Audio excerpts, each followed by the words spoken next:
HBO describes the regime, starring Kate Winslet as the paranoid chancellor of a fictional Central European country, as darkly comedic.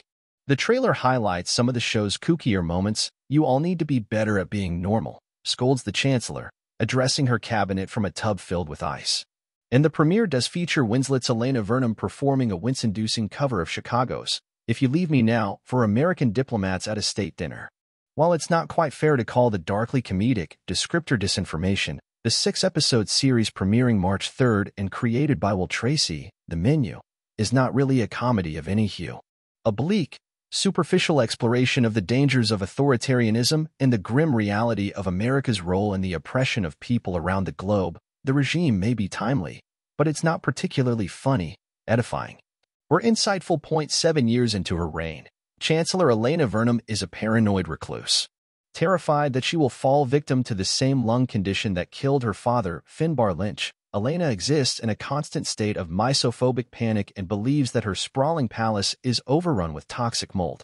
Per the Chancellor's orders, her high-strung staff, including sensible palace manager, Agnes Andrea Riseborough, daunting Minister of Finance, Susan Pippa Haywood, and obsequious Dr. Kershaw Kenneth Collard, bring in Corporal Herbert Zobak, Matthias Schoenertz, as their leader's latest personal water diviner.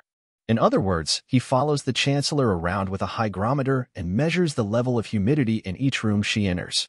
Like his new boss, Corporal Zobak is not well. Dubbed one of the butchers of Site 5 after his regiment shot protesters at a local cobalt mine, Herbert suffers from crippling guilt and PTSD, which he copes with through self-harm. But in their first meeting, Elena thanks him for his service. "It's not nice what they're calling you," she sniffs. "There's a good man in there who deserves love." A security scare at the palace, and Herbert's willingness to criticize Elena to her face about their country's dependence on America, leaves the Chancellor totally enthralled to the troubled soldier and his anti-imperialist views. The regime's 6 episodes span the subsequent year as Elena adopts increasingly isolationist policies, much to the chagrin of her cabinet, David Bamber, Danny Webb, Henry Goodman, and her husband, Guillaume Gallienne.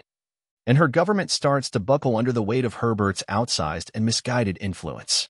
Initially, Elena's devotion to Herbert and his country ways is presented as eccentric but essentially harmless, as when she orders the palace to be filled with large bowls of potatoes so she can benefit from the healing properties of the tuber's steam. The regime's tone turns darker quickly. While the shift in mood better suits the disturbed duo at the story's center, Elena and Hubert never feel fully human, and the motivations behind their extreme behavior are murky. Herbert grew up in poverty and exhibited violent outbursts, including toward his mother, from a young age. And in falling under Herbert's spell, Elena appears to be swapping one demanding male figure, her father, Joseph Peter Vernon, who continues to lie in state in the palace basement, for another. Through the Chancellor's frequent corpse-side chats with Joseph, we glimpse the man he was when he was alive, domineering and cruel, prone to belittle his daughter for her intelligence and the slight speech impediment that causes her lower lip to droop. All we know for sure is that Elena and Herbert are deeply, perhaps irreparably, damaged, and in turn, they inflict that damage on others. The regime also isn't successful as satire, though it's a competent depiction of the many ways dictatorships are bad. Beyond that, the show's message seems to be that there are no good guys or girls in politics, indeed, that there is no such thing as an ethical leader. The ousted former Chancellor Edward Keplinger, guest star Hugh Grant, who Herbert encounters in the back half of the season, is not as dedicated to the honest working people as his far-left policies would suggest.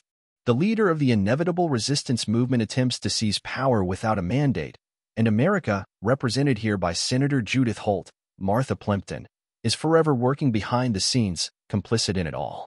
The failures of the regime are largely on the page. Elena can be confounding, but in Winslet's hands, she's never boring, and Riseborough as Agnes, the only character with a modicum of empathy, makes the series' overall misanthropy a touch more bearable. Keplinger, describing Herbert's loyalty to Elena, scoffs, "Broken people really love broken people, don't they? In politics, maybe. With TV, that's debatable." Grade C. The Regime premieres Sunday, March 3rd on HBO.